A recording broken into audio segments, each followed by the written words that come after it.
This is Pop Culture Yearbook. On this show, we pick pieces of pop culture that were important to us in a given year. We then discuss our memories and dig into those movies, albums, shows, and more. I'm Brad. I'm Pete. And I'm Giff.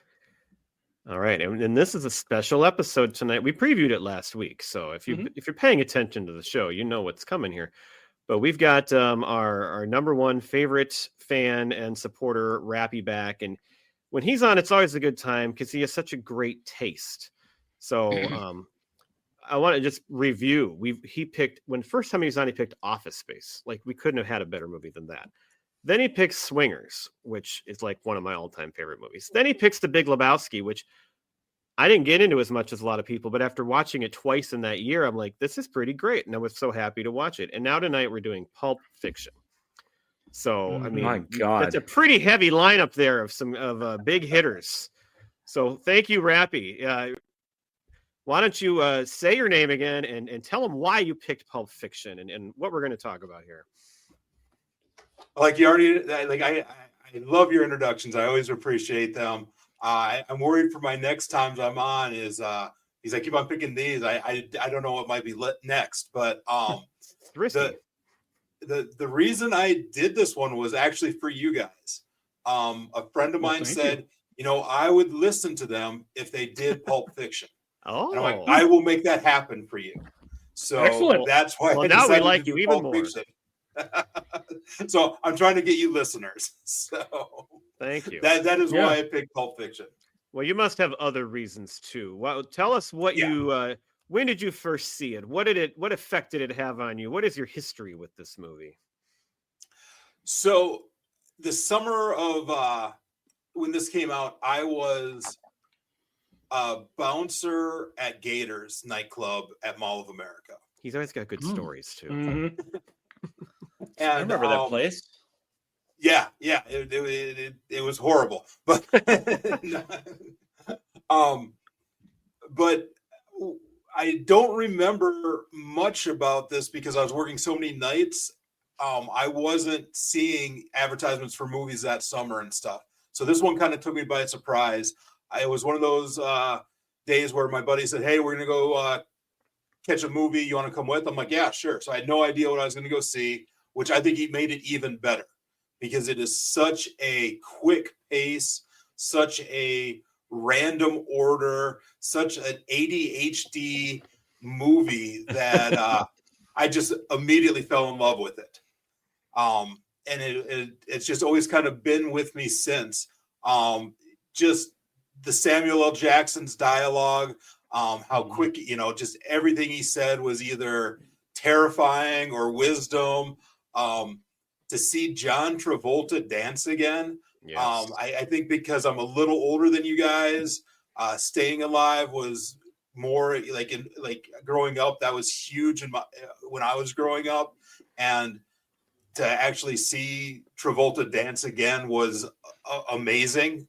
Because at that point I was not a Travolta fan, and it was one of those if I would have known we were going to a Travolta movie, I may not have gone. And to see him revitalize his look and his style is like, oh, I get it now. So, and then just the stars throughout this movie is incredible. The way Tarantino picks it, and then, and I'm sure we'll get into this, but the soundtrack, the way the music is used, even within the introduction, how it just kind of brings you in. And it's almost its own character. Yeah, that's a good point right there. He does a great job with all of his songs. Yeah, I wrote a couple of the songs so funky. down. Yeah, as like in the scenes, how they add to the scene. All right, so yeah, it's got it all, and we'll get into the cast in a minute here. But there's a lot of people in this movie I forgot about that I didn't remember they were in here, and it's pretty amazing. I have a very specific memory of, I know exactly what happened when I went to see this movie the first time. So, Pete, we were big fans in high school of what movie that we covered about 2 years ago? Reservoir Dogs. The Reservoir Dogs, the first Tarantino Hawaii Dad movie. And so, we were aware of who he was, like working in a video store and watching that movie, like, you knew who he was. I'd probably seen the movie True Romance by now too, which he didn't direct, but had a big part in writing and everything. But so we're freshman year of college, and in that fall semester, and if you go way, way back to the beginning of our podcast, you learn all about how I didn't have a very good first semester of college. But one of our high school friends went to college with me, and that was Larry. And me and Larry decided one night, it was some weeknight, we were going to go see a movie. And there were 2 movies out, and we were trying to figure out which one to go see. So we had heard of Pulp Fiction, and we were going to either go see that, or the other movie we were going to go see was Hoop Dreams, which was, this huge, all this buzz about this documentary movie that was coming out. And so we were back and forth between the 2, and we ended up picking Pulp Fiction. And I ended up seeing Hoop Dreams later on video. But, it was so cool. It was such a cool movie, and you already kind of brought up a lot of it, but the storytelling style, piecing it together was so unique. The cast, and especially the big revitalization of John Travolta's career. I mean, you think about it. Yeah, I didn't really ever see Saturday Night Fever, so I knew who he was. I never saw Welcome Back, Kotter either. I knew him more from Look Who's Talking, not a great movie, and the Dana Carvey impression on SNL. Yeah, don't look at me. It's like that's my view of John Travolta. So kind of a joke. And so when you see him in here, it's like, wow, this is pretty great, and that's pretty fun. And I've watched it, I don't know how many times since. Not a ton, but I've seen it, a few times since, and obviously am well aware of how important and great this movie is and considered. How about you, Pete? This is a movie that, first of all, I am still owed $1,000 because of this movie. Because I remember in college, by the way, I had the soundtrack and I loved it. I played it repeatedly. I had the CD was in my car, and I just loved every single song on it. Repeatedly. Hey, repeatedly. Well done. I love it. Okay. Anyway, so where was now? I lost my train of thought. Okay, The soundtrack I listened to the soundtrack and everything, so I knew it pretty well, and I'd watched the movie a number of times. But then there was this one girl sophomore year in college that she claimed that she knew the movie so well, and she bet me $1,000 that she knew that the intro song that they played during the opening credits. I said, no, that's not the right song. I don't remember what song she thought it was they played during the opening credits, but she was totally wrong. And I knew exactly what it was. And then so we put it in and we had to play it, and she was totally wrong, and she never paid me. So, I think she was so certain, and she didn't think, I mean, she of course wasn't going to pay anyway, but anyway, that's to put it in then. Well, did she? She was. Did she think it was stuck in the middle? Mm-hmm. Was she confused with Reservoir Dogs? No, it was another song on the Pulp Fiction soundtrack. I know that. I will say she was very cute. Hey. But anyway, not as cute as Jenny, but it seems like there were opportunities for that story to go a different way there. So. Mm-hmm. Well, she was actually engaged at the time. So it was before I met. It was before I met Jenny. So there's opportunity there, but but no, she was already engaged. Anyway, I digress. The movie itself. We watched it several times in college. I remember it was one that we would just put in late at night while drinking and everything. And this one, and I'd watched it a couple of times, but it was interesting going back. I hadn't watched this movie in at least 20 years until until I just watched it in preparation for this.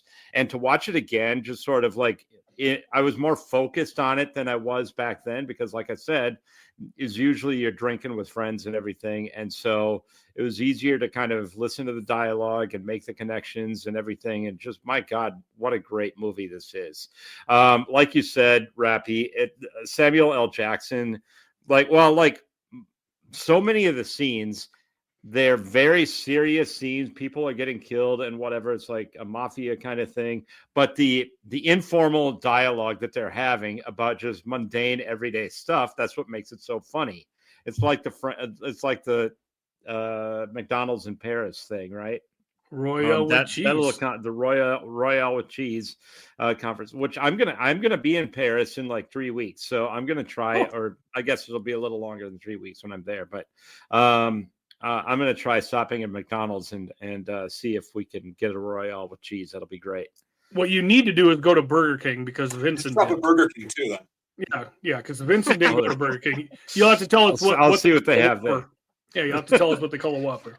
It's a good thing you didn't bet $1,000 that you knew which restaurant it was, Pete. That's right. That's right. But anyway, I guess it was Amsterdam. Yeah, there was Amsterdam too. Yeah, that was in Amsterdam too.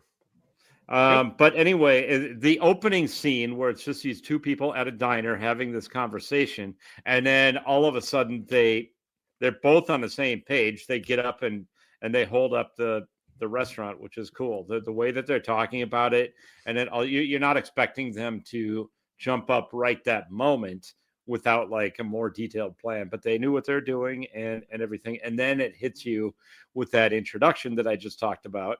And then it's almost like a series of little vignettes, like we've said about some other movies before. It's like these little, I don't want to say skits because they're not comedy skits, but it's like, like I said, vignettes and how it all just kind of pieces together throughout the movie and to the end, because you don't know. You're like, why does Bruce Willis have anything to do with this movie at all? It's like, it just seems totally separate with the whole boxing thing. And then it sort of brings itself together. But anyway, just a great movie, a fun movie. Loved every minute. And I especially enjoyed towards the end when they're trying to clean up the car. That was that whole scene and situation. You're just laughing throughout the whole thing about the kind of informal dialogue and how they're just trying to figure it all out. You got the normal guy that's played by Quentin Tarantino that's in the house is just trying to run his family. And they're trying to scramble before his wife gets home. That whole thing was hilarious to me. Anyway, it's a great movie. It's a fun movie. Enjoyed watching it, and I would love to watch it again. Well, and just to add on to what Pete was saying there, I think that's because it's such a relatable scene, right? I mean, everybody's had to scrape brain out of their back seat before. So that might be why that one really speaks to us. That's right. This movie, I know you two are huge Reservoir Dogs fans, but this movie, if I remember correctly, was my first real introduction to Quentin Tarantino. I don't know when I saw it. I don't think I would have went to this in the theater in Morris. Probably wasn't even there. Oh no, well, there's a lot of good stuff in there. It made $100 million. I'm sure it got through eventually. So it would have been on video. And what I like about the movie is how that, it's basically 3 short stories within one very long movie. But it's just so cool how it's not linear.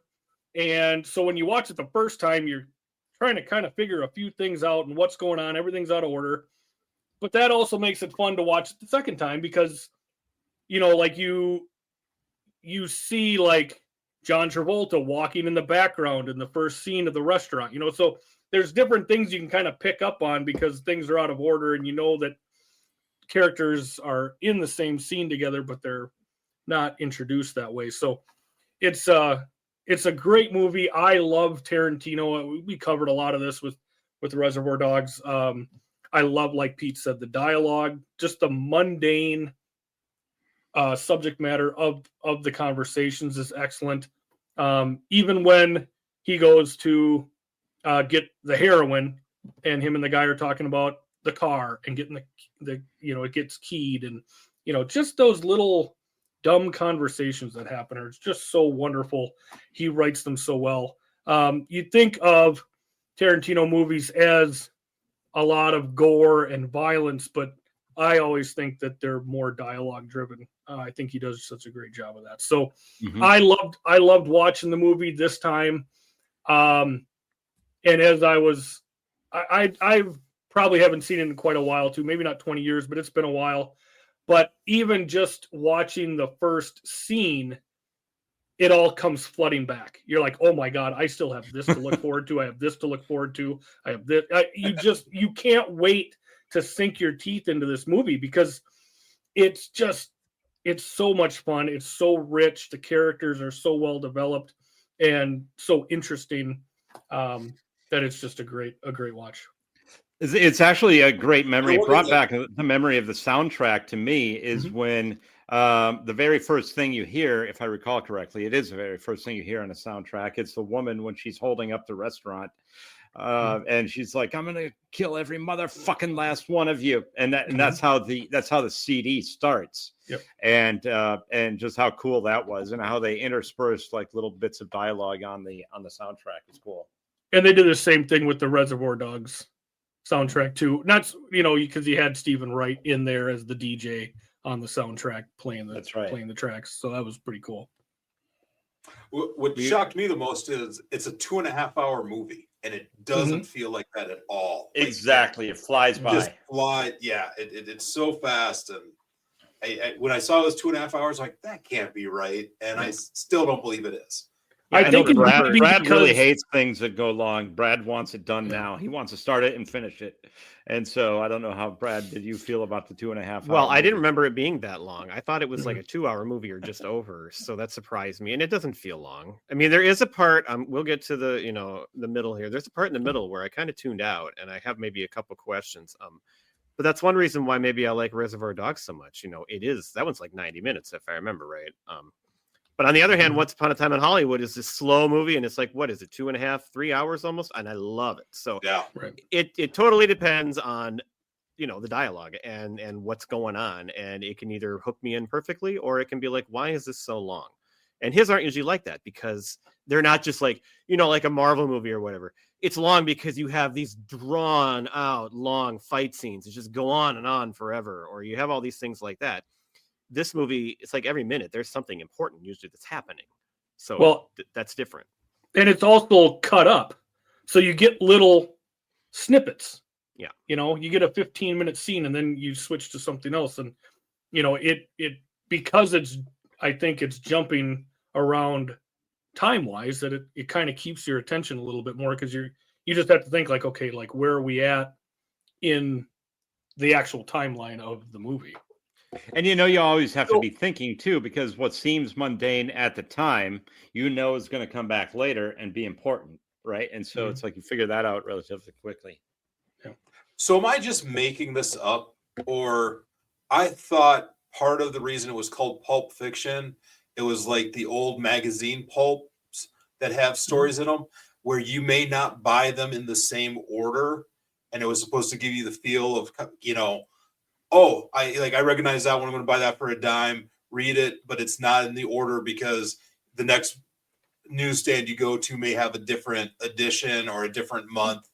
And so it's kind of giving that experience of Pulp Fictions where, you'd buy the magazine and all of a sudden, a couple of months later, you're buying another one. It's like, oh, I remember that character, or that character was in this, and kind of, sporadically puts the stories together till you can finally get all the little magazines that have the entire story. Oh, that's a really good theory. I was actually going to ask the question, why is it named Pulp Fiction? I had that written down. Well, I read the definition in the beginning there of the. Yeah, that's where it is. Well, yeah, I read it somewhere. It was in the movie. Yeah, it was in the movie, but that didn't really connect to the movie itself, right? It's like it wasn't as obvious. Well, Rappe did a good job of explaining it to you, though. Yeah, I think so. It's a good theory. A little background here. So I mentioned it was our freshman year of college for us three. It came out October 14th of 1994. And I mean, so he's kind of a big deal. Like he's a rising, but he's not like a giant person yet. This is the movie that did it. It's an $8 million budget. When you listen to all the people that are in this cast, and then you think about that, the music must have cost a decent amount of money too. Oh yeah. I bet not. I don't know. There's a lot of great songs in it.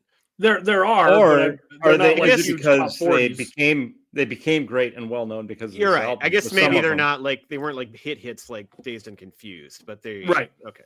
Anyway, $8 million budget. It's pretty small for this movie, and it ended up making almost $108 million in the U.S. and Canada. So worldwide gross $214 million. $214 million. So, obviously it caught on quickly in the theater. This isn't like one of those movies like Office Space or Swingers where it became a huge hit and a cult thing later on. This is one that people that hadn't heard, like you said, Gifford, hadn't really heard of him before. they snatched onto this pretty quickly, and it became this huge phenomenon right away in the movie theater. So as it should have. I mean, it goes on to be nominated for how many Oscars? Like, I got it right here. So we got an Oscar win for screenplay. 7, I think. We have Oscar nominations for Best Director, Best Picture. Now, Best Actor, Travolta. Best Supporting Actor for Samuel L. Jackson. Best Supporting Actress for Uma Thurman, and Editing. So 1, 2, 3, 4, 5, 6, 7 is Sam's. And only the one for the writing, but and I don't remember 1995. God, is that the year of The English Patient? I'll find out. You guys keep talking. It would be interesting to see what it was up against. Oh, no. It's 95. It's the 1994 movies, because this is up against Shawshank and Forrest Gump. Yeah. Right. I was thinking 95, but it's it's Forrest Gump, which people will have their opinions on that, and whether but it was one of the greatest. I mean, the movies that were up were just amazing, all of them. Yep. So, and it held. Absolutely awesome film. I love that, like you say, it caught on right away, as it should have, and this is what ultimately catapulted Tarantino onto, being one of the great directors in Hollywood, even though obviously Reservoir Dogs from 2 years earlier is, I think you could argue, just as awesome as this one. And the other thing I like about Tarantino is he has a lot of the same people in his movies. I always kind of dig on that. You've got Kevin Smith does that. Scorsese does that, but you always got Uma Thurman's always in the, in his movies, and, Samuel L. Jackson, Harvey Keitel's always in there. It's Steve Buscemi's always in there somewhere. I get Roth is always in his himself. Movies. Yep. Yeah, but I just love that you find this great pool of talent and keep bringing them back, and they just continue to knock it out of the park in his movies. Right. So should we run through the cast quick here of all these big names? Do it. All right. So we mentioned Travolta and Samuel L. Jackson. I'm trying to remember, we already kind of talked a little bit about Travolta, but Samuel L. Jackson has been in everything. But I'm trying to remember, how many things had we seen him in before this? Like, he was in Coming to America, but did you even know who he was in 1988? It's a pretty small role he had in Coming to America. Yeah, no, I was. That's what I'm saying. So I think of him, in Die Hard with a Vengeance was a big one, but that would have been the next year. So that was actually after this. So are you looking at what was he in before this that we all knew him from? Well, he had a very small role. He had a very small role. What Scorsese movie was it? So Coming to America was 88. That's kind of the first thing that kind of would have been big. There was a movie called School Days in 88. Oh, but I don't really know that one. There's really not a whole lot. There's Sea of Love in 89, but that's Al Pacino. I love that movie, but I don't remember him. He's probably a bit part in there, just like Coming to America. He had a very, very, very small part in Goodfellas in 90. Oh, yeah, he does. He was Stax in that. He was in Mo Better Blues. But to me, this would have been... See, that's funny to me, because he was in Strictly Business, Juice, Patriot Games. He had a small role. But this would have been Loaded Weapon 1. That would have kind of been one of his more leading roles. That's in 1993. I feel that's like with Emilio Estevez, right? Yep. Like, we knew him quite well before this movie, but really, we wouldn't have. Some people that might have, but so he had a memorable part in Jurassic Park as well the year before. I guess it was just a lot of bit parts that just you know who he was. Yep. You got Uma Thurman, of course, which you brought her up, and she's big in the Tarantino movies. Ving Rhames, love Ving Rhames. Yeah. Bruce Willis, who I watching this the other night. My wife walks in and she's like, "What are you watching?" And I'm like, "Pulp Fiction." He's in that? Like, she told, Pete, you kind of said, "What's he doing in here?" And she forgot he was in there. He actually had a bigger part than I remembered too. I remembered him being a very kind of a bit part, but it goes on longer than I remembered. I haven't seen it in a while. One of the 3 short stories. Yeah, I know storylines, and it ties together. Well, and it's one of those where, you know, with the sad news of where Bruce Willis is at now, and just his deterioration, to be reminded what an incredible actor he was. Because I was kind of falling on this, you know, he's just kind of, you know, he'll just show up and do his day's work. But man, he worked in this one. He did a great job. Yeah, he's good. We mentioned in our School of Rock episode recently Frank Whaley, and I mentioned he was in Pulp Fiction. He's one of the kids in the apartment with the big famous scene at the beginning where you get the whole Bible verse quoted. Yeah. Of course, Amanda Plummer and Tim Roth are the two in the diner at first, and then again at the end. And Tim Roth, he's in other ones too, right? Was he in? He's Four Rooms is a big one that he's. Yes. You know, I haven't seen it, but I knew that. I love that movie. Harvey Keitel, and to me, that's another scene that I remember that being more in the middle of the movie, and that's like at the very end. Like that's he really holds out until the end. Yeah. Steve Buscemi, I don't even remember him being in here, and I can't even remember what he was. It was like he's another waiter. Yeah, he's the waiter at Jack Rabbit Slim's. Yeah, crazy. Oh yeah, just a waiter there. Christopher Walken, totally forgot he was in here. Lord. Yep, that's one of the best things in the whole movie. Rosanna Arquette, Eric Stoltz didn't make Back to the Future, but he got in Pulp Fiction. He sure did. And then 2 women that I had no idea were in here: Kathy Griffin and Julia Sweeney. Julia Sweeney at the end. Yeah, Julia Sweeney, I had forgotten about for sure. That's a fun surprise memory there. So it just goes on and on. I mean, there's so many people there, and they're just all having so much fun. Mm-hmm. So, any comments on any of those people? Any favorites that stand out? Any ones you forgot about? Oh, one of my favorites is Stephen Hibbard. He plays the Gimp. Great role for him. You didn't recognize him. He's great. No, you don't. You wouldn't. No, you pretty much nailed. Everybody that was big anyway. You know, in there. Yeah.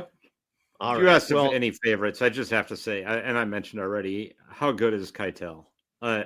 He's great. Everything that he does, you just absolutely love his character. He's in control. He knows what he's doing. He plays this same kind of guy in every single movie that he's in, but you just love him because you just have this air of respect for him, that he's going to take care of it, and you listen to him. We're in agreement on that one, Pete, because I think outside of like the main couple people, he would be my favorite character in this movie. Easy. Right. Well, and they say, you know, you don't take respect, you earn it. You know, look at the way he talks to people. Like, he's not mean. Nope. He has everything down. He comes in, hi, you must be Jimmy. You must own the place. You know, and he gives him a little nod on the coffee. You know, he just lays everything out for these guys. This is what we're gonna do, and he doesn't raise his voice, and he's even funny. You know, everything's even keel, and I'll take care of it. Which makes you laugh because you've only got they only got like an hour and a half. They've got like 90 minutes to get all the shit together, and he's just sitting there having coffee. And even when Jules is rude to him, like he doesn't like go off on him or do anything. You mean bad. Vincent? When Vincent Vega, yeah. Actually, you gave me a great idea there, Gif. Rappe would hopefully could help me run this. I think we should do some sort of workshop for kids at our middle school of how to treat other people and how to stay calm in the face of adversity by watching this scene with Harvey Keitel and see this would be a good way to conduct yourself right here. You don't have to be the way you are. First, don't put yourself in a situation where you're cleaning a body out of a car, but well, that's not Harvey Keitel's problem. If we could find a much short and censored version to show our middle schoolers with a lot less derogatory words and swear words. Yeah. Yep. All right. Well, I'm going to maybe kind of turn it over to you now, Rappe, if you want to kind of run us through this movie and what you liked and which parts stand out and everything. Yeah. So, like I said, the introduction with them talking in the restaurant, and I was using my X-ray, like I was watching on Amazon, so I was using X-ray. I didn't realize Tim Roth's character's name was Pumpkin. Yeah. And I don't think they ever say it. I don't think they say that once in the whole thing. But what? So she doesn't say it at the Pumpkin. end? No, I think she Maybe calls she him does. Pumpkin. Yep. Yeah, there's like one time All right. at the end, I think. Mm-hmm. Okay. Pumpkin and Honey Bunny, by the way, right? Yeah. Yep. Pumpkin and Honey Buddy are sitting having a discussion on the best robberies or where to find the best money and the easiest places to rob. And there's a lot of logic to it too. Yeah. It reminded me of kind of the same conversation at the beginning of Reservoir Dogs, where they were talking about like aversion, very just kind of casual, very unassuming, and also almost out of nowhere they're up and ready to rob the bank, and then you go into the intro music and long line of credits where within that the intro with the fast surf music, but then there's a radio edit, so like also the radio changes the song to more funk, and it kind of reminded me a little bit. I don't know if you ever saw the movie The Warriors. The gang members are trying to get through New York. That there was the soundtrack was a DJ changing songs and stuff, and it just kind of gave me that kind of vibe. But then it jumps to Jules and Vincent to the Royale with cheese. So I just said a lot. I don't know if anyone wants to jump in or add anything, or I just want to add on Le Big Mac. I just love that. Le Big Mac. Right. I love what Vincent is telling him about how you can smoke, weed, carry it, cops can't search you, and Jules' line of, "Oh man, I'm going. That's all there is to it. I'm fucking going." Like, he's just so excited that he can be out in public and, do his thing with weed. Doesn't have to worry about it. I also think it's cool that, so backing up to the diner scene, you see that whole scene and everything, and you have no idea that those two are sitting right across the way there until the end, of course, when you do. But so you have to think back to that, and when you rewatch it, like maybe you catch them in the background or something, but you don't even know they're there, and just that whole kind of puzzle piece aspect is right off the bat is really cool. I was thinking, I didn't go back and rewatch it, but what I was thinking of doing is watching for John Travolta going to the bathroom, because that's where you would have seen him. Yeah, that's what I had mentioned earlier. Like, you see him on his way. Yeah. Oh, you did? Okay. Yep. And I heard that because he was taking because the character was taking heroin, that's why he had to go to the bathroom all the time. Oh, was the side effect of heroin, and that's why he always had a book with him, because he knew he was going to have to use the toilet. Oh, see, that makes sense. Now, I didn't know that, but I read a lot about how there's so many bathroom scenes in this movie and how it's such a big motif throughout. Oh yeah, especially for Vincent himself, like because he's always leaving, or the restaurant, Butch's apartment. There's another one. Mia's place. He goes to the bathroom. He's in there forever. Yeah, there's at least 3 of them. Yep. Yeah, that's a good point. I never thought about that. Yeah. So they have the Royal with cheese discussion. So good. And then they stop to enter the building, and I love the camera from the trunk as they're going through, and the line. We should have had shotguns for this. I use that all the time. They say it 3 times. Between the 2 of them, they say it 3 different times. I love the foot massage conversation. Talking about how, one doesn't understand, like, Travolta thinks it's a complete, utter, miscarriage of justice that he got thrown out a window. Or no, was it Jules that said it shouldn't have been? Jules. Jules that said he shouldn't have been thrown out. Travolta says absolutely, because it's a sensual thing. And I love how these two can have a civil conversation and make their points and have a good argument and try to make the other one see it their way. Another lesson we could bring into our classes. Right. They're not yelling at each other. But I love how Travolta drives his point home by asking Jules, "Have you ever given a man a foot rub?" And Jules just goes, "Fuck you." Like that's the end. That's the end of the argument. Like of course it means something. It absolutely means something. So it's just it's wonderful. But so they're having that discussion, And then they get to the door and it's like, well, let's get in character. And I love that line too, where it's like, okay, we can goof off over here, but now we got a job to do and it's time to get serious. Let's get into character. Well, and you can tell this is the scene that like got Samuel L. Jackson his Oscar nomination. I mean, this is he's great throughout the movie, but like this is you're gonna remember it and you're gonna notice it, and it's just awesome. And it's not just when he starts to quote the Bible; it's the whole thing, the whole intensity of it, the whole line delivery of everything he says.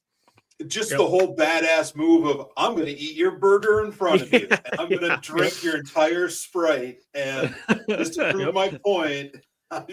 Well, you know, and you're right. The simple act of eating someone's burger, drinking their Sprite or whatever it is, how simple and mundane that seems.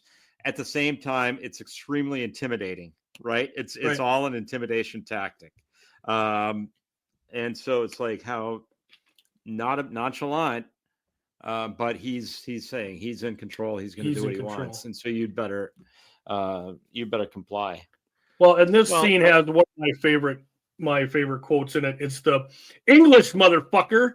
Do you speak it? I mean, that is one of the best lines in this whole thing that I'm actually allowed to say.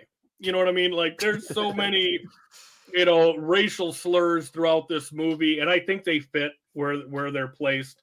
But of course, as far as the quotable lines, that is, to me, is got to be one of the best ones. Well, and speaking of intimate, it's the look too, with the hair he has and the big beard, and then they wear the suits. I mean, without taking a burger, he's already intimidating walking in there. Like, he just looks like he is all business, and you're not going to mess with that. When we talk about how good the soundtrack is in this movie, don't you think after Samuel L. Jackson being in Coming to America, you couldn't have slipped Soul Glow somewhere into this? It does seem kind of like it's in the same universe, like it's a sequel to his life later on. Right. You mentioned the Bible verse though, Ezekiel 25:17, like how powerful that delivery is. And they play that if you listen to K-Fan on Dan Barrero on Sunday mornings as part of the intro. And so it's like one that you have memorized if you listen to it, but just like how good that is. It's just great. And later memorize it. Later in the movie, the final scene, how he breaks it down and he looks at it differently now after this miracle has happened to him in his eyes. And how he really says, this is what it actually means. That's the really cool part. Because like you said, he's recited it how many times, but now he's looking at it a different way.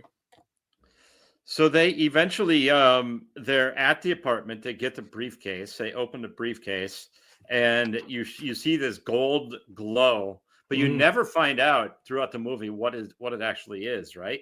That is correct. What are the theories? What do people think it is? I have your hand up.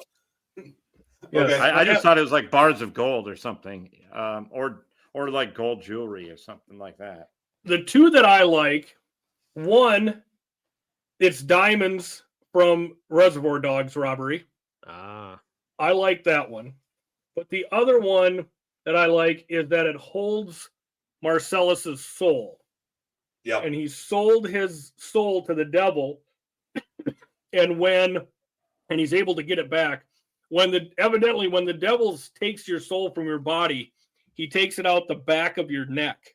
And you see during the movie that Marcellus has that Band-Aid on the back of his head, back of his neck area.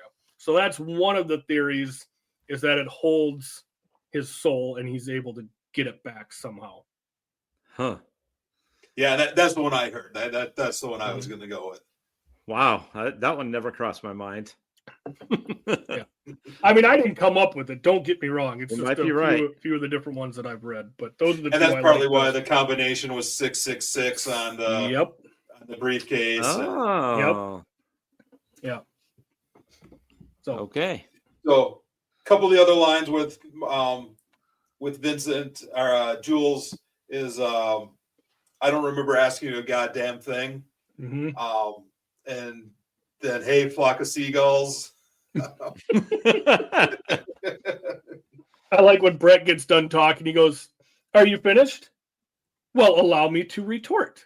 Like, just the way he speaks, it goes from very cordial to menacing in the blink of an eye. It's one of my. Or what does Marcellus Wallace look like? Yes. What? Say what again? Mm-hmm. One of my favorite lines in the movies, I think it's when they're walking in. It's Vincent says, "I don't watch TV." And I just love it. Yeah, but you are aware there's an invention called TV, and on it they play shows, right? The response by Jules is just that was perfect. The wording of that is amazing. And I love it because I hate people that say that. I don't watch TV. Like they're so superior, and it's like he put him right in his place. Just like with the foot massage, you put him right in his place and shut him up. Well, and this might have been where I learned what a pilot is. I don't think I knew what a pilot was before I watched this movie. Yeah, you learned that too. Yeah, so that's kind of cool. So again, I don't know if I said it yet on here, but I know we were talking about it earlier. I'm just amazed how dense this movie is with just dialogue, action scene. Like it's so much for 2.5 hours. It amazes me. And like what we've gone on for probably about 10-15 minutes about the two opening scenes, and there's still a ton left. Right. And I remember the first time I saw Once Upon a Time in Hollywood, how I was like, God, there's just nothing happening in this movie. Like it's so slow, but I loved it. Like I was mesmerized the whole time I watched it. And as I was watching this, it reminded me of it because, like you said, Giff, you think of Tarantino, you think of all the violence and the gore. And I remembered this movie having a little more of that. Like, but it's really slow in parts. There are some long, slow scenes. And it was like, wow, this is actually a lot like that. And it's just not the way I remembered it from the last times I had watched it. Yeah. So but you can't take your eyes off it. Yeah. So we have him read the Bible verse, and then there's a time jump to Marcellus Wallace and Butch talking about the fight. Right. That's where we see the back of Marcellus Wallace with the Band-Aid, and we start hearing about it. And then Travolta and Jules come in, but they're in the T-shirts and looking like dorks. Yep. And I love that. Travolta and Butch and Vincent are about to start fighting each other. Mm-hmm. Yeah. He's like, "What are you looking at, Palooka?" Yep. Punchy. Yeah. And I don't know if you guys noticed that the Apple cigarettes, that's a Quentin Tarantino universe. So that Apple cigarettes were in Reservoir Dogs. It's in The Hateful Eight. It's kind of like a brand that goes through all of the Quentin Tarantino universe. Like Duff Beer. Kind of like Duff Beer or like Nail cigarettes from the Kevin Smith universe. Oh, okay. Cool. Cancer merchant. Cancer merchant. Yeah, I'm going to have some Chuli's gum.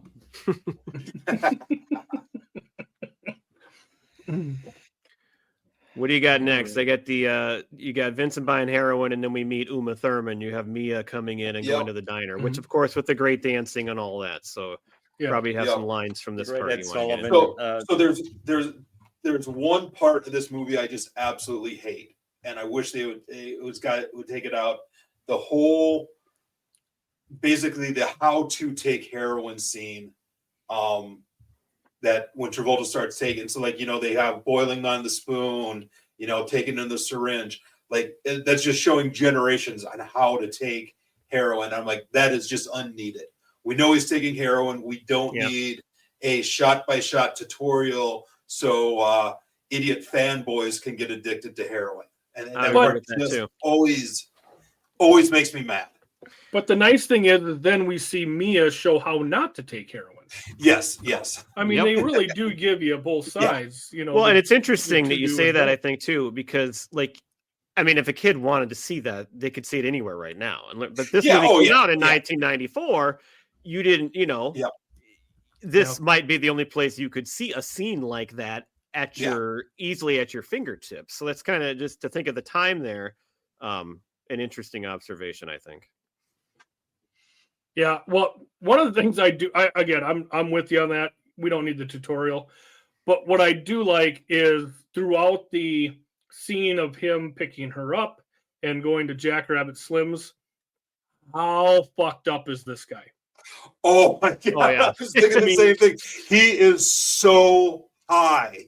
Yes. The using the intercom system to try to get his attention, and he can't figure out what's going on. And yeah, he is just obliterated.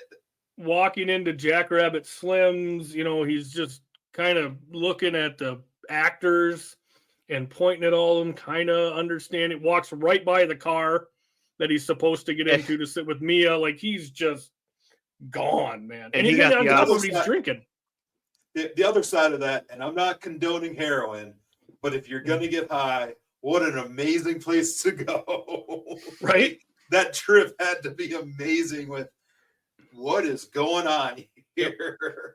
But I did like how knowledgeable he was. Like, he knew that, that's, what was it? Mimi Van. Not Marilyn Monroe. Yeah, it's not Marilyn Monroe, and he knows who that is. And this one, like, he's kind of, so must have the night off, and he knows what's going on. He's got his pop culture down. It just works so well with the dancing too, because and this is the word the kids say now too, and I don't know if they mean it this way or not, but he's just so nonchalant up there. He's just so smooth with he's not doing anything over the top. It's not like Saturday Night Fever, he's not pointing his finger in the sky. But he's just so smooth, and he just pulls it off. And both of them, the whole dance scene is just so cool. He is doing the Batusi, the Batman dance, and so I think that ties into. At first, I didn't know if that's like a deliberate thing or if it just happens to be the same dance. But I think it is a callback to Batman. It's a deliberate. I saw Tarantino was talking about Batman '66, and it was that he wanted to be part of it. Well, and that was a song. Uma was against using that song. She's like, it's not right for the dance that we're doing. And Tarantino was like, nope, you got to trust me on this. This is the song we need for this dance. And obviously, it's just absolutely great. And she's so good in this scene, too. I mentioned the Samuel L. Jackson scene. This is where... Travolta's great through the whole movie, and he got the Oscar nomination, but maybe the finest work is this playing this high bit here, because it's just so good at it. And Uma Thurman is amazing here too. They are just, she comes into the movie and just, you can't take your eyes off her either. She's awesome. Yeah, she commands the screen for sure. And then so going off that same thing, there's nothing sexier than a woman wearing a man's coat. Like when they're walking back into the pictures. Hold on. Go ahead. I'm just saying, like that, having the sleeves rolled up and just kind of draped on her. Yeah. I think every time I talk about it, I think when Swingers, I'm talking about a woman smoking cigars. You guys are figuring out my types right now. Yeah, sure. I like that. It's very specific. It's cool. All right. Good. Well, and what were your thoughts on her, having, by the end there, she was rolling her own cigarette, right? When she was sitting on the couch. So, that might be right. So I'm glad you brought that up. There's moments in cinema history where, like, I know where habits start. And, like, I know the reason I started smoking cigars was because Arnold Schwarzenegger in Predator was smoking a cigar. And, like I know that's the moment why I started smoking cigars. I got a buddy that rolls his own cigarettes, and I know it's because of this movie he started rolling his own cigarettes. Well, I'm glad that you dodged the heroin addiction based off of this movie. Well, so how sexy is a woman foaming at the mouth? Yeah, that's not so hot. No, it's not. Guys, by the way, guys, I watched this movie 3 days ago, and I started a heroin addiction since then. So really? You just had to leave for a second there to go. Yeah, you had to go to the bathroom. That's why I had to go to the bathroom. Yeah. The OD scene is so uncomfortable. It's one of the craziest things I've ever seen. And is that really? And how does he hit that marker spot from where it's just, the whole thing is just like, wow, I can't believe I'm seeing this on screen right now. Yeah, that was absolute. It was freaky. And I'm like wincing the whole time. I'm like, it's really hard to watch. You know what I like about that scene was Rosanna Arquette, that one quick shot of her, and she's got this grin on her face. She's just laughing. She's so excited. She's digging it. And it's like, ooh, man, that's tough. And then she comes out. I mean, it was so cool. Like, she should come right out of it. And she does. Like, holy crap, she starts flopping like a fish. Prior to that, getting her there, where he's on the cell phone and the guy realizes it. He's like, prank caller, don't come here. Yeah, the real tragedy of that scene is that he effed his car up running it into his house. That was the real sad part, because that is a beautiful car. One little fun fact I had with that car is Tarantino has said that it was Butch that keyed his car. Yes. After the run-in at Marcellus Wallace's, I've heard the same thing. Yep. So then they return home after getting over the overdose. And they have that conversation, and Vince is in the bathroom. Or no, that was before. But the conversation of Marcellus Wallace, like, you know, you don't need to tell him about this. And she's like, are you crazy? I would never tell him about this. Right.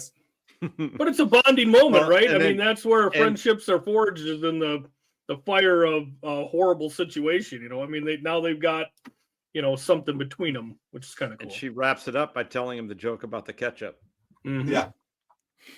I one more favorite line from that scene at the diner too. I just love the way he says, "God damn, that's a pretty good milkshake."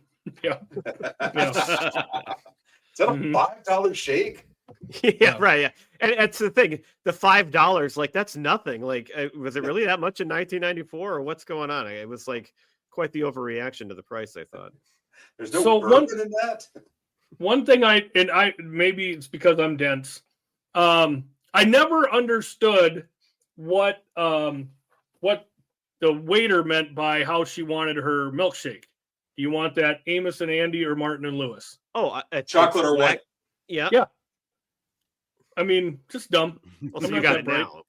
Yeah, I got it now. Yeah. But, you know, I was like, what? I watched that movie how many times, and I never bothered to look up why. But yeah, it's chocolate or vanilla or chocolate.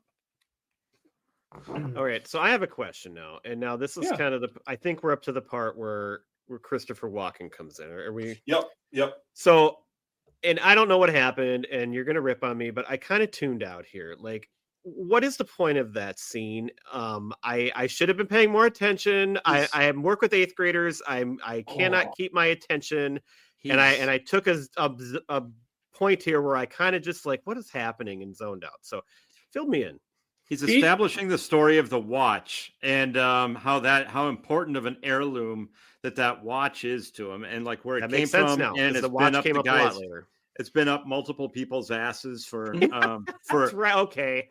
Yep. See, I remember that now. So it's like you better do what you can do to protect this watch, because for some reason I just couldn't pay attention the other day. But I don't know what was going on. So I got it now. Just like that, up there. The way that he is explaining to it in such a deadpan fashion to like a 5-year-old kid, like talking about Vietnam and Hanoi. I thought the funniest part was when he gets done with the watch speech, how quickly the kid grabs it. Like, that's exactly right. Kid would have been like, I've been so grossed out by this stranger telling me this story. There's no way I would have touched that watch. It was just a quick little yoink. Yoink. Yeah, and to have Walken in, like, you're watching this movie and all of a sudden, oh my God, that's Christopher Walken, and you know it's going to be awesome. And it's the only scene he's in.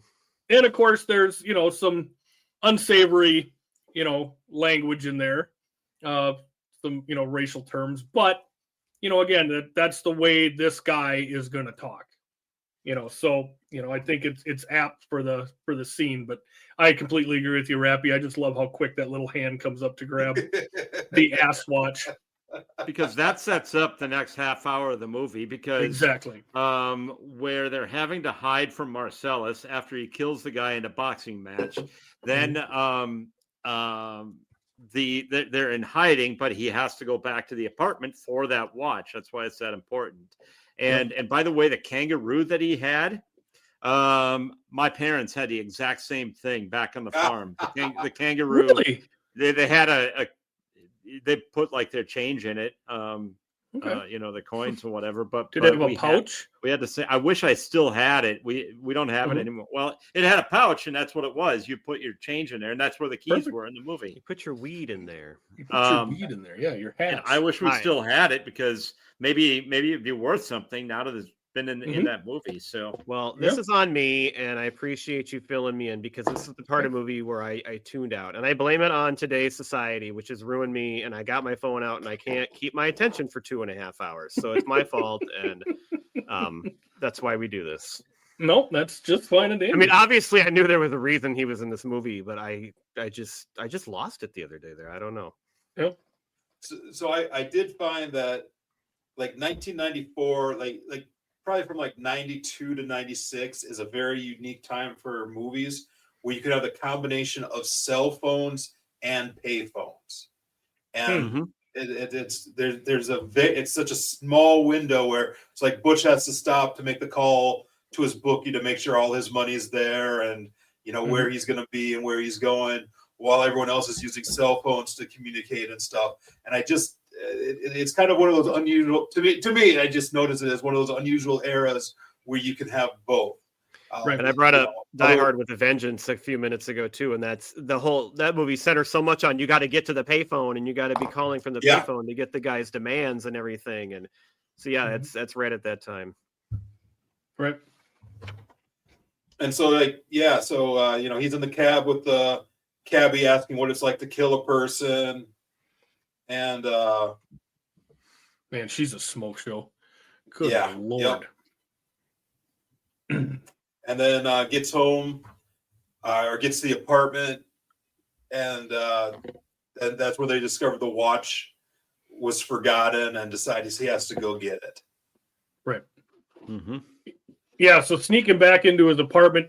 Did anybody else think back to Karate Kid as he's walking into that apartment building that he lives in? Why? Kind of like courtyard in the middle. Well, it's kind of like Daniel LaRusso's. I guess I didn't know. It looks like the apartment complex. I guess I didn't think it's about not the same one, but I mean, just that little courtyard in the middle where you come out, and I don't know. That's one of the things I thought of. But is it just me, or if you were Butch, would have you held on to the machine gun with the silencer? I was thinking the same thing. Why did he cleans the prints off and then he puts it back down? I would have taken it with me. But I think the problem is it brings too much of attention.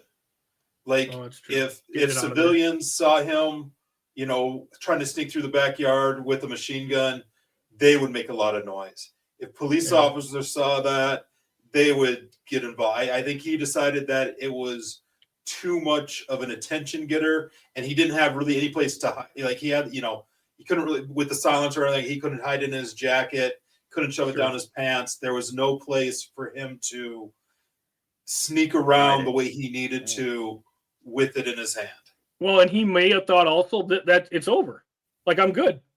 Like I got my watch. I'm going back to hiding, and maybe I wouldn't have been that confident. I wouldn't have been that confident. I would have assumed that they've got that. You wouldn't ever just send one man, would be my theory. It's like there's got to be somebody in the outside watching or something. So that's the other theory. Is Vincent Vega incompetent? And was that why he was sent to Amsterdam? Because he kept on screwing things up, and they just wanted to get rid of him. And so we give him Butch's apartment because there's no way Butch is coming back here. So he can't screw anything up there. And that's why there's only one person there, because who in their right mind would come back to their apartment? Right. The morning after. Well, but we have to have it covered. Here was my thing I always thought of was when he runs into Marcellus. Marcellus is holding 2 coffees and a bunch of donuts. In my mind, Marcellus is going back to the apartment with goodies for the stakeout. Like, so to me, he was at the apartment, left to go grab coffees for him and Vince, and was coming back. That's the way I always saw it. Like, why is he just out in that neighborhood? You know what I mean? Like, why would you randomly run into him? Because he's not that far from his apartment when when he runs into him in the intersection. So I always thought those two were together. The way I always looked at it is, damn, Marcellus Wallace is a great boss. He's bringing donuts for the crew. Sure. Yeah, maybe. Right. But again, so that whole scene with the soundtrack, the smoking cigarettes in the dark song, everything going on, is such an amazing scene. And that song is freaking great. It is so perfect for that, but it seems so dorky for that. Right. And just the way it's shot, where Butch is in the car, Marcellus Wallace sees him and is like they make eye contact. It ends up running him over, and that's where the one actress is like, Kathy I saw Griffin. the whole thing. Yeah, Kathy Griffin. That whole setup, it was amazing. And then like, well, he's over there. Right. And he gets up and tries to shoot him. And shoots the woman that's trying to help Butch. What I gotta say is this is a hell of a pawn shop that he happens to ramble into. Yeah, and I've got some questions about that too. Okay. This isn't the first time they've captured somebody and brought them downstairs. Right. Like, they are very organized to the point where they have passwords, and like, this isn't the first time they've done that. No. And that in itself is terrifying. Right. Well, and this is the most terrifying part of the movie for me, and it all has to do with the GIMP. Like, this person lives down in this basement in a box. Like, that's his existence.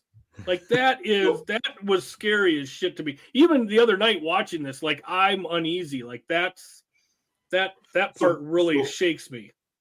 So my theory on the GIMP, that was the last person they did it to. Oh, really? Okay. So the GIMP was about, I figured they were going to kill the GIMP, and then Marcellus Wallace is going to be the next GIMP. Okay. And then it just kind of cycles through. Okay. But I think the GIMP, they probably tell the GIMP, like, once we get the next person, you get to go free. But they can't free them. But they need to hold on to them. Know that. Yeah. They got to hold on to them for their jollies. But man, I do love when they're unboxing the GIMP.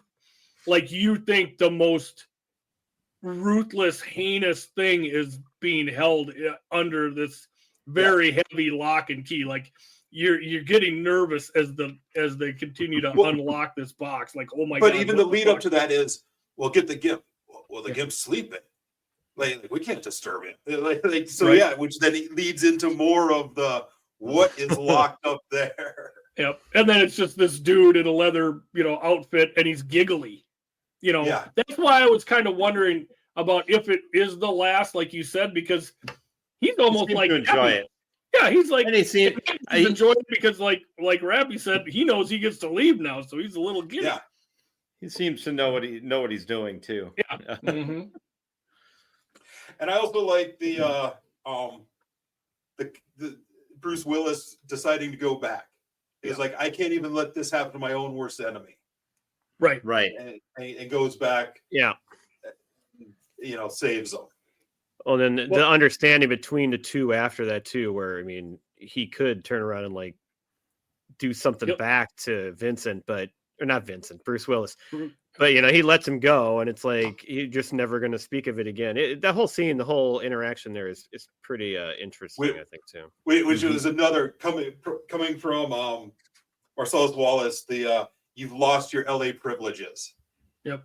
He's like, I'm going to let you go, but you can never come back here. And that line, you've lost your LA privileges. I think I love that line. Yeah. Which Butch will take that all day long, because he's already said, like, the kind of money we're going to have isn't going to get us very far here. Yeah. We're heading off to, other lands, international, where our money can go a little further. I got a couple lines from this that I absolutely love from Marcellus. Butch asked him if you're okay.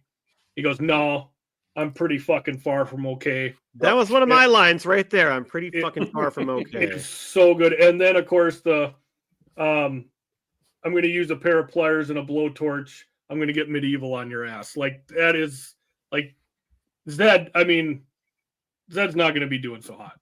Like, holy crap. So, yeah, it's such a shocking scene.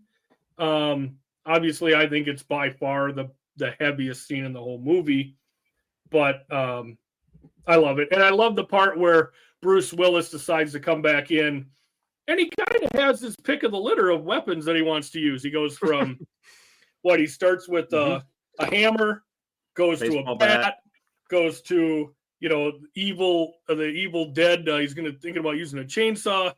And then I like to think this is a foreshadowing to maybe a future Tarantino movie with the samurai sword and, what we might be getting into in Kill Bill. So I love that that's what he decided to go with there.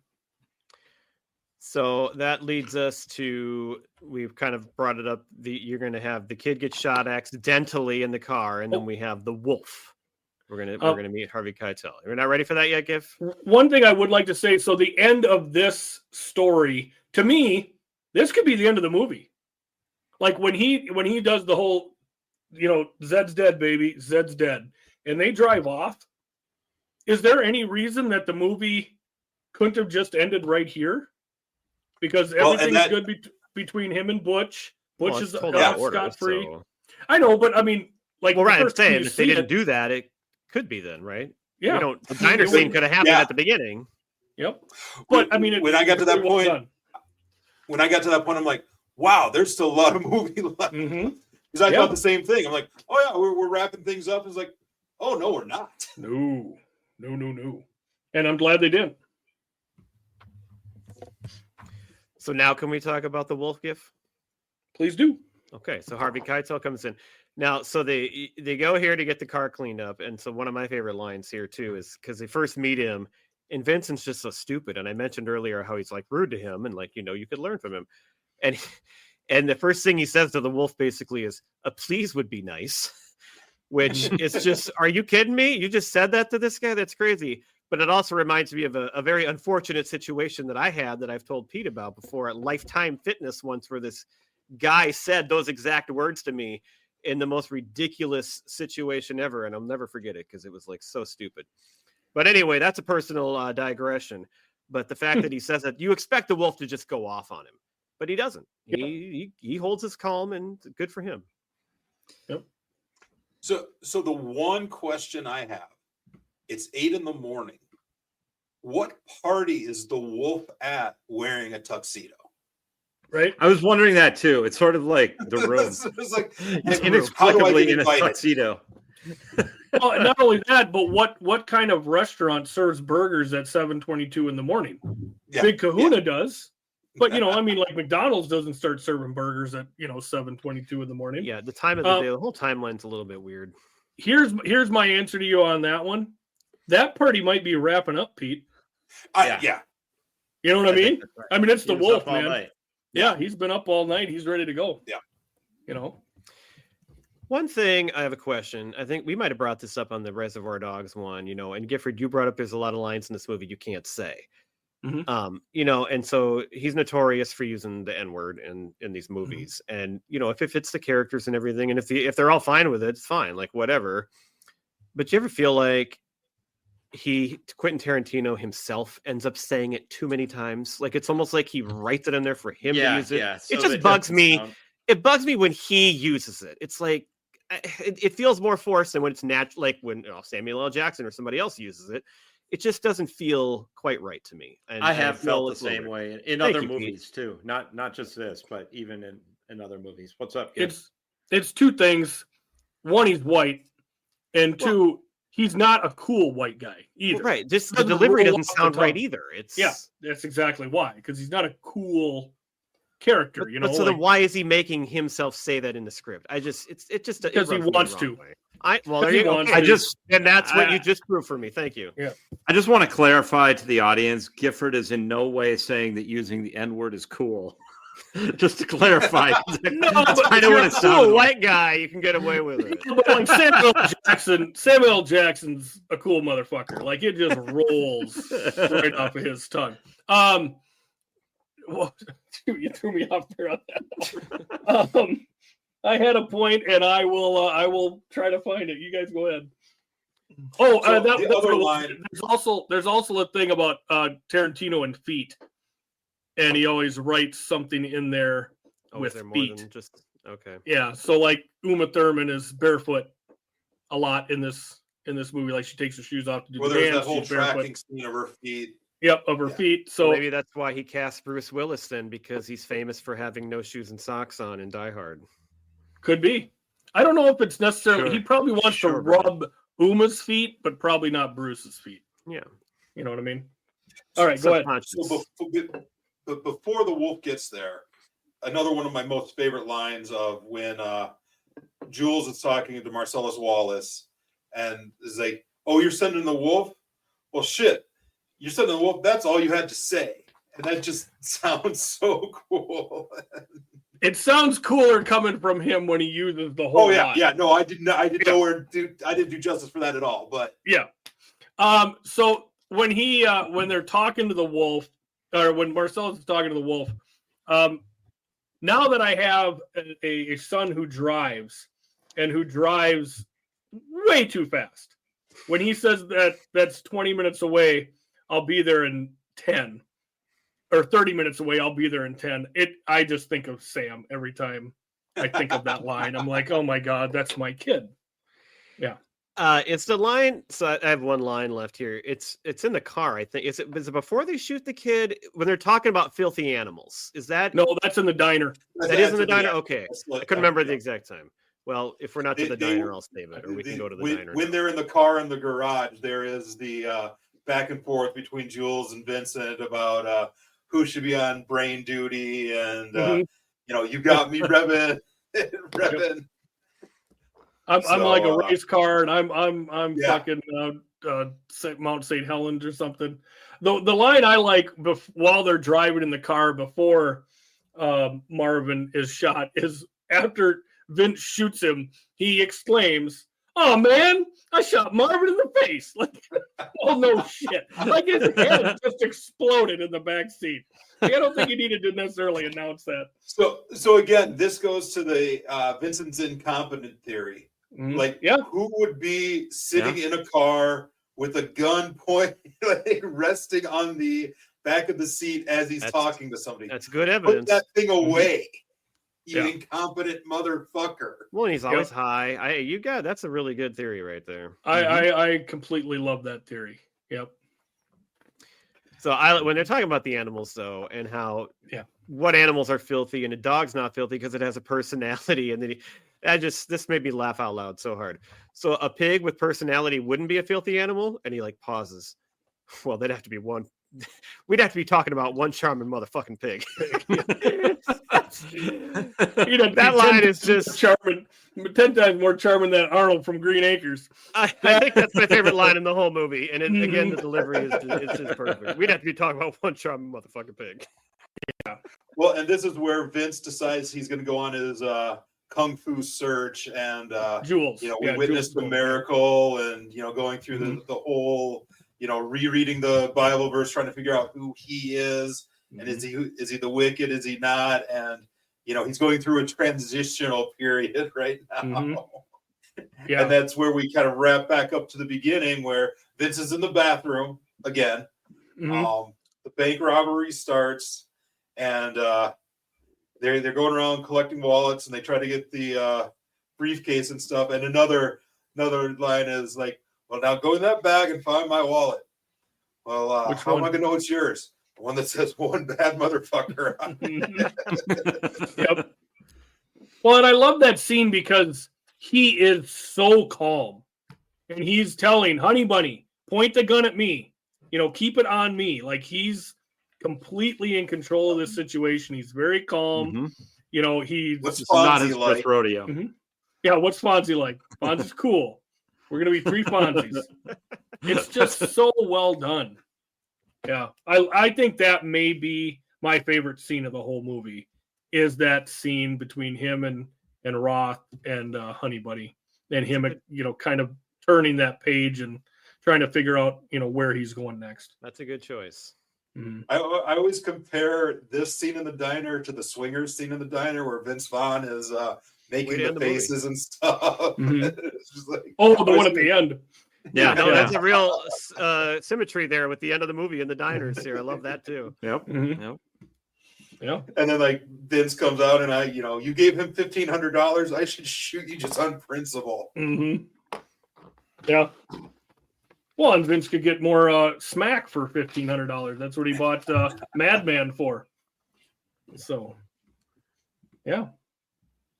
Any final thoughts here, or anything else before we wrap up the movie? I had one little thing I asked you guys about, but anything else about the movie, quick? Oh, it's great. Thanks, Rappe, for making. Yeah, it was fantastic watching again, and it was great talking about. No, this was amazing. Yeah, and it was good to hear because, like I said, with the tuning out, you guys brought me right back. But so that's kind of my point, is that as I'm watching this, I'm thinking about, I don't love every Tarantino movie, but there's some that I really, really love. And I kind of was thinking Pulp Fiction, of course, well, that's like number 1 or 2. But as I was watching it, and then I had that moment in the middle, which maybe I need to watch it again. Maybe I'd probably watch it again and I'd rearrange my choices. It's probably what would happen. But I realized, Gifford, what's my favorite Tarantino movie? I'm guessing it's Reservoir Dogs. Oh, no, it's Inglourious Bastards. I thought you knew that. I'm sorry. I love that movie. I would have assumed Reservoir Dogs, too. The first scene of that movie is the greatest scene in cinema history to me. And then it goes on, and it's great everywhere through. Plus, Hitler dies. You can't beat that. Can I screw you? Watch the beginning scene of Rundown. That's pretty good, too. With the Rock. Go ahead, The fact that Brad used to use the beginning scene of Inglourious Bastards to teach 9th graders with. Not used to. We just watched it a couple months ago. My 8th graders watch that scene every year when we start reading Anne Frank. Okay. Yeah. And they love it. It's like my favorite day of the year, just about. It's so good. But so I put that number 1. And then I have Once Upon a Time in Hollywood number 2. I was mesmerized by that movie. And I've only seen it twice because it's newer. But I loved it. And I was kind of comparing it to Pulp Fiction in the middle. They're like, they're both kind of slow, but I liked that one better, I thought. I got Reservoir Dogs number 3. Love that movie. Love that it's not that long. We had a great episode talking about that one. And then I actually have Pulp Fiction at 4, which surprised me. But like I said, if I watched them again, I bet I'd change that order again. So I was curious if you guys had your favorites and you wanted to share. Yes. I'll go quick. You brought this up before we got on, so I just kind of jotted mine down. I don't know if this is, this isn't laminated. Let's just put it that way. Yeah, exactly. That's what my point was. It's not laminated. Right. So I'm going to agree with you. I got Inglourious Bastards as my number 1. Christoph Waltz. I didn't know that. That's amazing. So freaking good in that movie. He is so menacing. Absolutely terrifying. I've got Pulp 2, Kill Bill Volume 1 as my 3, Reservoir Dogs 4, Once Upon a Time 5, and then my honorable mention is going to be 4 Rooms. So you don't like Kill Bill Volume 2 as much as that's distant, far behind? I mean, it's right there. Again, this is hard for me because I love these movies, but to me, the first one is better than the second one. The second one's great, but I mean, we're splitting hairs here. He's got so much great stuff, and I love his work. Pete, do you have a favorite? And mine is Reservoir Dogs. Mm-hmm. I'm sorry, I was just going to have you. Go ahead, sorry. Okay. Reservoir Dogs, Dusk Till Dawn, Hollywood, and Inglourious Bastards. Oh, so Pulp Fiction's not in your top 4? Like I said, tomorrow it may be different, but as of right now. So, yeah.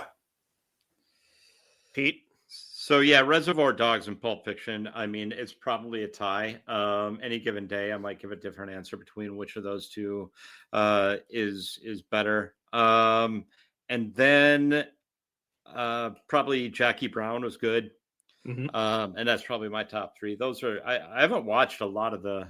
You like the newer stuff, a lot of them, or the old? I mean, the older stuff, the original stuff. So, Pete, you got to help me out with this. And I'm not trying to give shade or anything.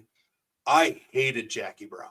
I didn't like it either. I couldn't get through it. I couldn't maybe I saw it once or twice, way back in the day. But maybe if I watch it again, no. I don't know. Because I saw it right after I went to see it because of Pulp Fiction. and I just thought to me it was just slow and boring and just. Me too. I couldn't get through it, and coming off I've Dogs. never gone back to rewatch it, but it's on everybody's list and everybody raves about it. So give it another shot. Okay. Coming off Reservoir Dogs and Pulp Fiction, I was excited to see it, and Robert De Niro's in it. I'm like, this would be great. You can't go wrong with this. No. And I'm with you, Rat. I couldn't even hardly get. I don't even know if I finished it. It was just too boring. But that's the only time I tried to watch it, so you never know. Yeah, and I only saw it in the theater, and I never went back to it. But I will. It's on my list to go back to. Yeah, I would. All right. Well, we're gonna split this into two because Rappe has a fun draft for us planned, and it's kind of a separate topic. And since we're going a little long, we're gonna end this one here, and we're gonna set up the other one for a new show later in the week. Awesome, that'll be fun. Hey, Gifford. Yeah. Hey, what? What's your favorite band of Gimps? That is Preacher Row, each and every one of them. Yeah, it's amazing how well that Jamie could sing with a ball gag in. That'd be a good name for a band of Gimps. Band of Gimps. Yeah. All right. Well, hang on for the draft. Later on, it's going to be really fun, and we'll see you later in the week. Bye. Right. Bye. Thank you.